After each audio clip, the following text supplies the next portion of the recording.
അവർ യാത്ര തുടങ്ങി അബിയുടെ നാടായ സീതാപുരത്തെത്തും. സീതയുടെ ഒപ്പമുണ്ടായിരുന്ന യാത്രയിൽ അബി അത്രയും ഹാപ്പി ആയിരുന്നതിനാൽ ഇറങ്ങേണ്ട സ്ഥലമായിട്ടും കുറച്ച് മടിച്ചാണ് അവൻ സീതയോട് ബൈ പറഞ്ഞ കാറിൽ നിന്നും ഇറങ്ങുന്നത്.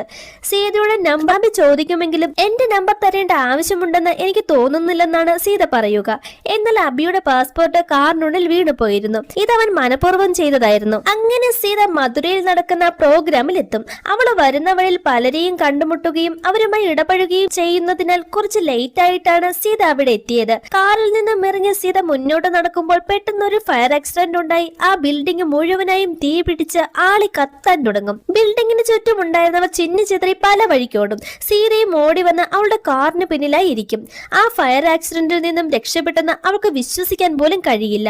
ഈ ഫയർ ആക്സിഡന്റിനെ പറ്റി ന്യൂസിൽ കണ്ടതും ടെൻഷനോടെ സീതയുടെ അച്ഛൻ അവളെ വിളിക്കും. നീ സേഫ് ആയിട്ടിരിക്കെ, ഞാൻ ഉടനെ വരാമെന്ന് അച്ഛൻ പറയുമ്പോൾ എനിക്ക് കുഴപ്പമില്ല ഡാഡ്, ഞാനൊരു 20 മിനിറ്റ് ലേറ്റ് ആയതുകൊണ്ട് മാത്രമാണ് ഈ ആക്സിഡന്റിൽ നിന്നും രക്ഷപ്പെട്ടത്.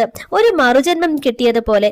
എന്റെ ഈ യാത്രയിൽ ഞാൻ ലേറ്റ് ആകാൻ കാരണക്കാരായ ഒരുപാട് പേരുണ്ട്. അവരെയെല്ലാം വീണ്ടും കണ്ട് എനിക്ക് നന്ദി പറയണം. അതിനുശേഷം ഞാൻ വീട്ടിലേക്ക് തിരിച്ചു വന്നുകൊള്ളാമെന്നും സീത പറയും. ഇത് കേട്ട് സന്തോഷത്തോടെ അവളുടെ അച്ഛനും അതിന് സമ്മതിക്കും. അന്നേ ദിവസം അവൾ കണ്ടുമുട്ടിയ എല്ലാവരും അവളുടെ മനസ്സിൽ മിന്നിമറിയും. അതിലാദ്യം അബിയാണ് അവൾ കണ്ടത്. സോ ആദ്യം അബിയുടെ അടുത്തേക്ക് തന്നെ സീത പോകും. അവിടെ